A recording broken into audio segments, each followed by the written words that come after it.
نیند آ سکتی ہے۔ اب دیکھیں نیند جو ہے اس کو موت کے قریب تر کہا گیا ہے کہ جب ہم سو رہے ہوتے ہیں تو ہم نیند موت کے قریب تر ہوتے ہیں۔ اب پھر یہاں پہ الحی القیوم لا تأخذہ سنۃ ولا نوم، یہاں پر حی القیوم کے بعد سنۃ ولا نوم کا ذکر کیا گیا ہے کہ موت تو بہت دور کی بات ہے، اس کو تو نیند اور اونگ بھی نہیں آتی۔ اور اسی طرح سے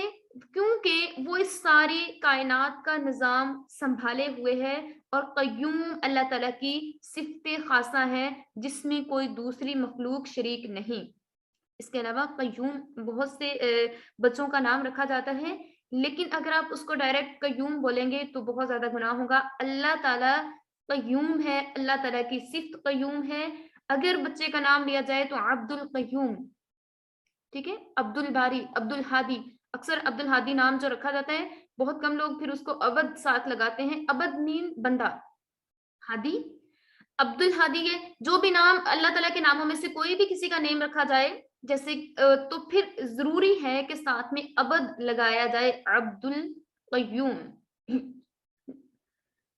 کیونکہ جو بھی اس طرح سے نیم لے گا اس کو گناہ ہوگا، تو اس لیے اس کی احتیاط کرنا ضروری ہے۔ لا تأخذہ سنۃ ولا نوم، اس کو اونگ نہیں آتی نہ ہی اس کو نیند آتی ہے، وہ ان سب سے بالا تر ہے۔ اور کیونکہ جب اونگ اور نیند آتی ہے تو اس میں تھوڑا سا ہمارا نقصان ہوتا ہے، کیونکہ ہم جب سو رہے ہوتے ہیں ہمیں نہیں پتا ہوتا کہ ارد گرد کیا ہو رہا ہوتا ہے، تو اس لیے یہاں پر تشبیہ دی جا رہی ہے کہ اللہ تعالیٰ ہر چیز کی حفاظت فرمانے والا، نگہداشت کرنے والا ہے، تو اس لیے اللہ تعالیٰ اس دنیا کو چلانے والا، کائنات کو چلانے والا، اس کے نظام کو چلانے والا ہے، نہ اس کو نیند آتی ہے نہ ہی اس کو اونگ آتی ہے۔ لہو ما فی السماوات والارض وما فی الارض، اور جو کچھ زمین میں ہے اور جو کچھ آسمان میں ہے سب اسی کا ہے، سب اسی کے تابع ہیں اور اسی کے غلبہ قدرت کے زیر حکومت ہیں۔ وہ مالک مختار ہے، جس طرح چاہے دنیا کو چلائے۔ زمین و آسمان کی حقیقت، زمین اللہ تعالیٰ نے زمین کو بنا دیا، آسمان کو بنا دیا، آسمان کو اتنی خوبصورتی سے بنا دیا کہ اس میں اللہ تعالیٰ نے اس کی خوبصورتی کے لیے چاند، سورج، ستارے، جگمگاتے ہوئے ستارے بنا دیے، چاند کو اس کے اندر لگا دیا تاکہ ہم اپنے اوقات معلوم کر سکیں، اور اسی طرح سے سورج کو اس کے اندر لگا دیا تاکہ ہماری فصلیں پک سکیں، تاکہ ہمارے فروٹس پک سکیں، اور ان کو ہمارے لیے ذریعہ معاش بھی بنا دیا کہ اللہ تعالیٰ نے ایک ٹائم کے لیے رات بنائی اور اللہ تعالیٰ نے ایک ٹائم کے لیے دن بنا دیا، کہ آسمان میں جو کچھ ہے اور جو کچھ زمین میں ہے تمام کا تمام اللہ تعالیٰ کے زیر فرما ہے۔ من ذا الذی یشفع عندہ الا باذنہ، یعنی ایسا کون ہے جو اللہ تعالیٰ کے پاس سفارش کر سکے اللہ تعالیٰ کی اجازت کے بغیر۔ اللہ تعالیٰ وحدہ لا شریک ہے، اور کسی کی اتنی مجال نہیں کہ اس کے سامنے اس کی اجازت کے بغیر نہ مجرموں کی اور گناہگاروں کی، اور جو لوگ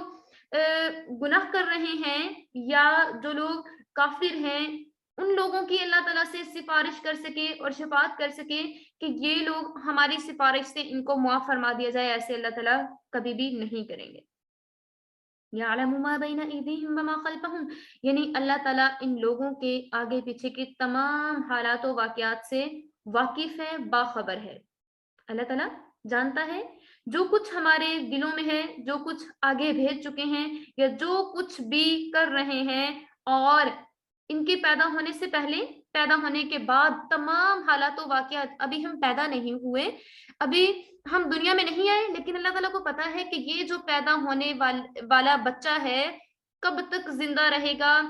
دنیا میں کیا کیا کرے گا، اور کیسے کیسے اپنی زندگی کو گزارے گا، ہر چیز کا علم اللہ تعالیٰ کو پتا ہے۔ اور اسی طرح سے پہلے اور بعد میں، ما بین ایدیہم وما خلفہم، اس کے انسان کے جو کھلے ہوئے اور پیچھے سے مراد جو اس کے پوشیدہ واقعات ہیں، تمام چیزوں کا علم اللہ رب العزت کو ہے، اور کسی کی اتنی مجال نہیں کہ وہ اللہ رب العزت سے اپنی چیزوں کو چھپا سکے۔ اگر گناہ کرے چھپ کے گناہ کر رہا ہے، اس کو لگ رہا ہے مجھے کچھ کوئی نہیں دیکھ رہا اور میں بالکل اکیلا ہوں، تو اس کو چاہیے وہ ایسی جگہ پہ چھپ جائے جہاں پر اسے اللہ تعالیٰ بھی نہ دیکھ سکے۔ اب دیکھیں اگر وہ ایسی جگہ پہ چھپنے کی کوشش کرے کہ اس کو اللہ تعالیٰ بھی نہ دیکھے، تو وہ اگر اس کے ذہن میں یہ بات آ جائے کہ یہاں پہ بھی مجھے اللہ تعالیٰ دیکھ رہا ہے، اگر میں گناہ کا کام کر رہی ہوں تو کبھی بھی وہ گناہ کا کام ہی نہ کرے۔ وَلَا يُحِيطُونَ وَلَا يُحِيطُونَ بِشَيْءٍ مِّنْ عِلْمِهِ اور نہ يُحِيطُونَ وہ احاطہ کرتے ہیں بِشَيْءٍ کسی چیز کا، اور وہ وَلَا يُحِيطُونَ بِشَيْءٍ اور وہ نہیں احاطہ کرتے کسی چیز کا من علمه اپنے علم کے سوا إلا سوائے بما شاء جتنا وہ چاہے وسع سما لیا کرسی السماواتی آسمان والارض اور زمین ولا اور نہ یعودہ تکاتی ہے اس کو حفظہما اس کی حفاظت، ان کی حفاظت وہوا اور وہ علی بلند ہے، عظیم عظمت والا ہے، اور وہی بلند اور عظمت والا ہے۔ ولا یحیطون انسان اور تمام مخلوقات اللہ تعالیٰ کے علم کے سوا کسی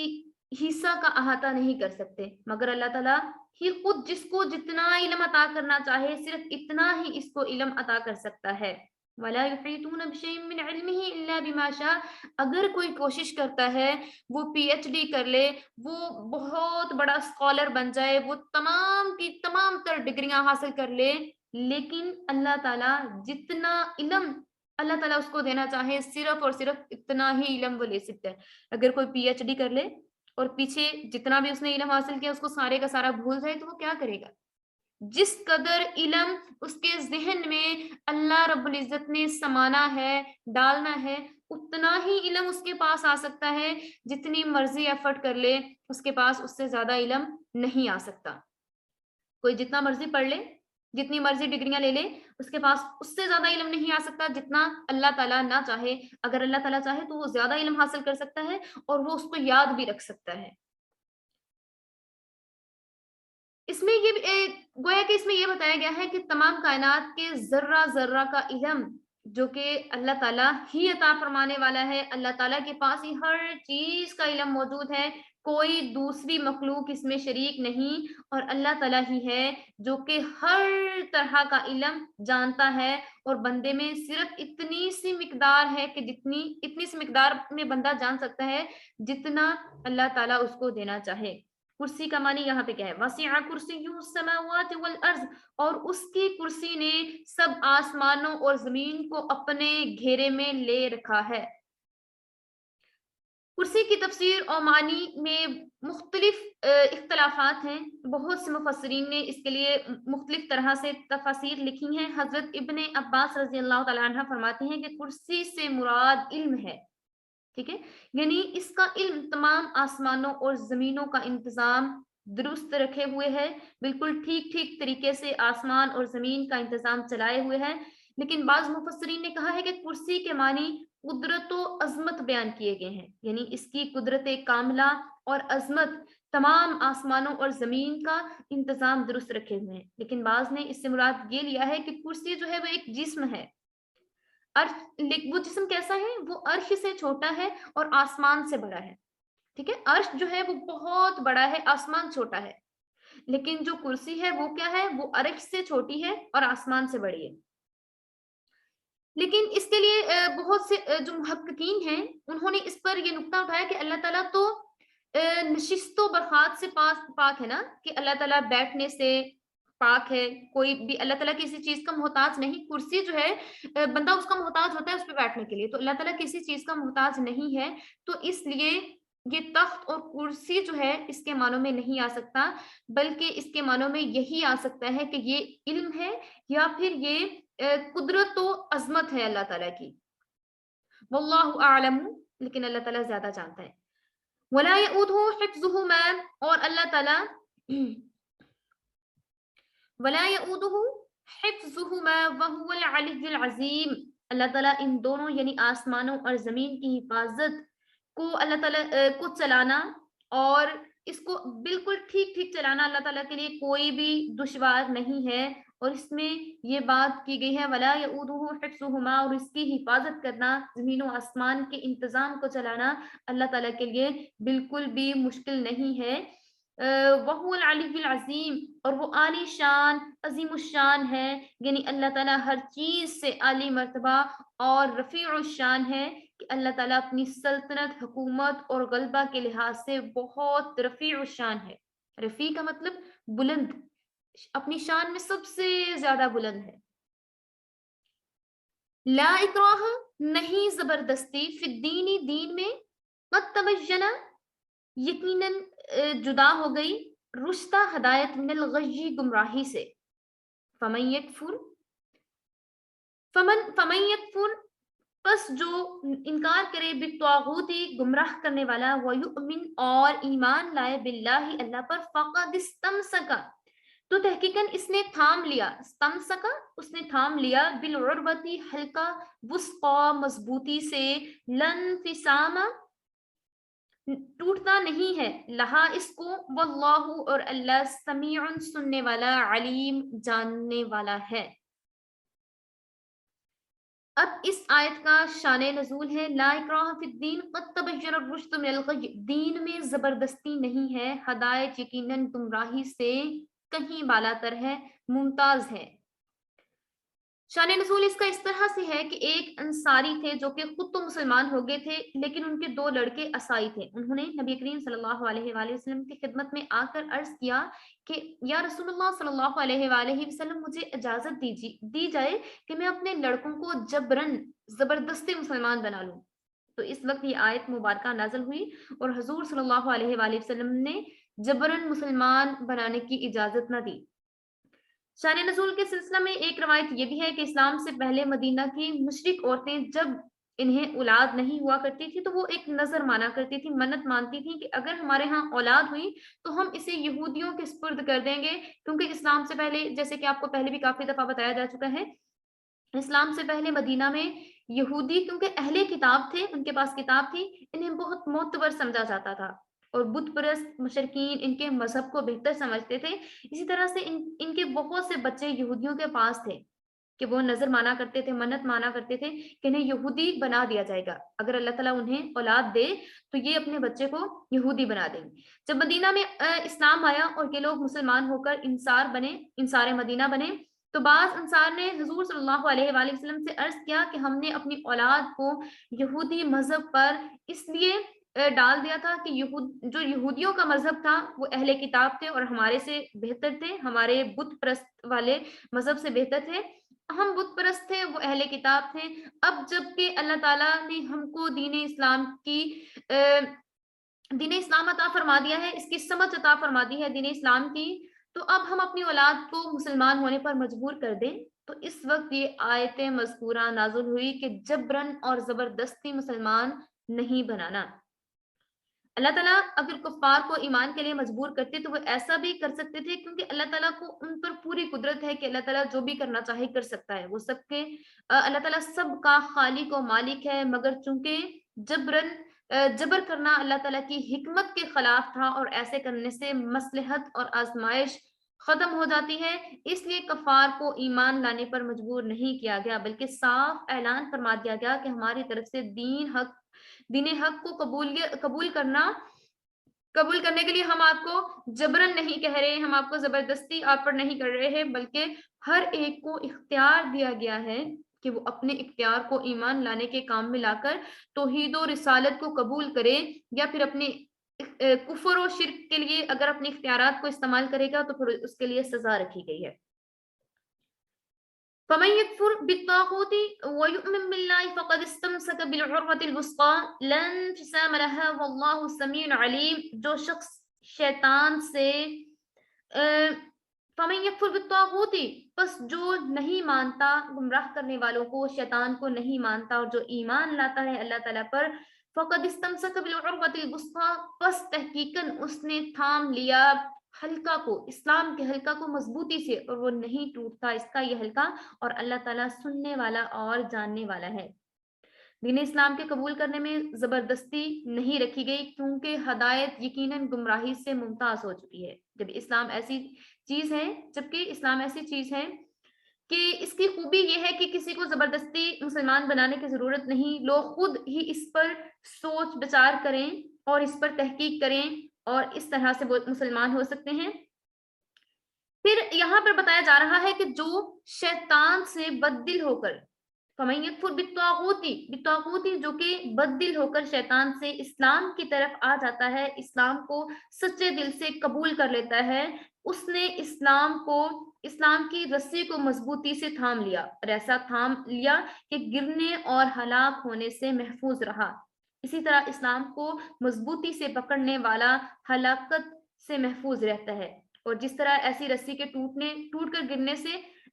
گرنے کا خطرہ نہیں ہوتا نا، کہ جو رسی کافی مضبوط ہوتی ہے، یہاں پر اسی رسی کی بات کی جا رہی ہے کہ اسلام کی رسی اتنی مضبوط ہے کہ اس کے ٹوٹ کے گرنے کا کوئی خطرہ نہیں ہے۔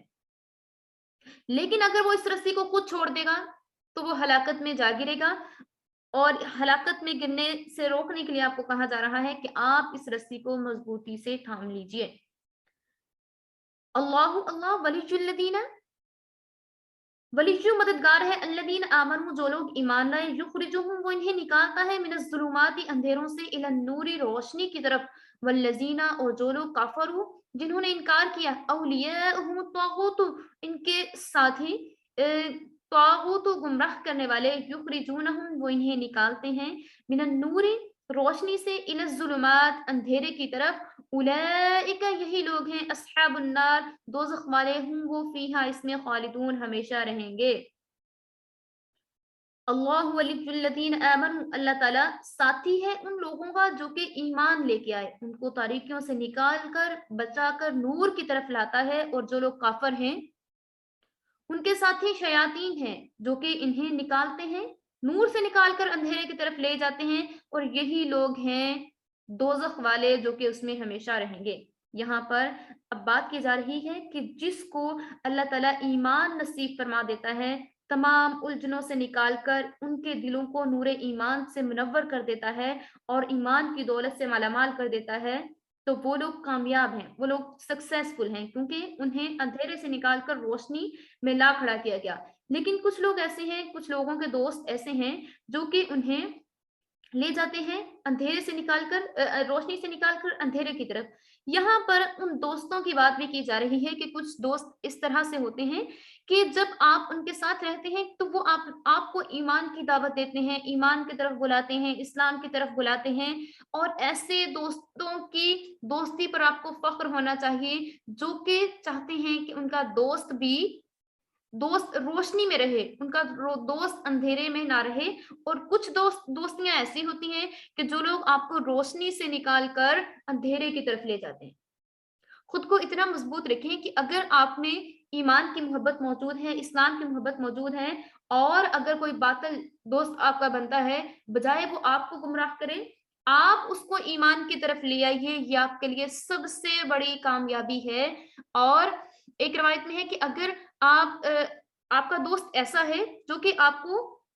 نیکی کی طرف لے کے جاتا ہے تو آپ خوش قسمت ترین ہیں، کیونکہ آپ کا دوست آپ کو نیکی کی طرف لے کے جا رہا ہے۔ تو دوستی بھی ایسے لوگوں سے رکھیں جو کہ آپ کے ایمان کی مضبوطی کا حصہ بنے، نہ کہ جو لوگ آپ کے لیے آپ کی راہوں کو کھوٹا کر دیں، آپ کی راہوں کو بلیک کر دیں، آپ کی راہوں کو کالا کر دیں۔ اور وہی لوگ ہیں جو کہ ایک بندہ اگر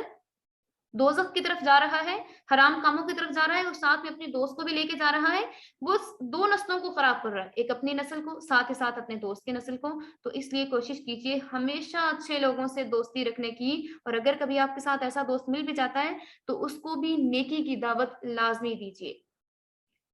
اولئک اصحاب النار هم فیہا خالدون، اور ایسے لوگ جو ہیں دوزخ میں ہمیشہ ہمیشہ کے لیے رہیں گے۔ وآخر الدعوانا ان الحمد للہ رب العالمین، اے اللہ ہمارے دوست اور ہمارے کارساز ہو جائیے، اور شیاطین کی دوستی سے ہمیں دور رکھیے۔ وما علینا الا البلاغ المبین۔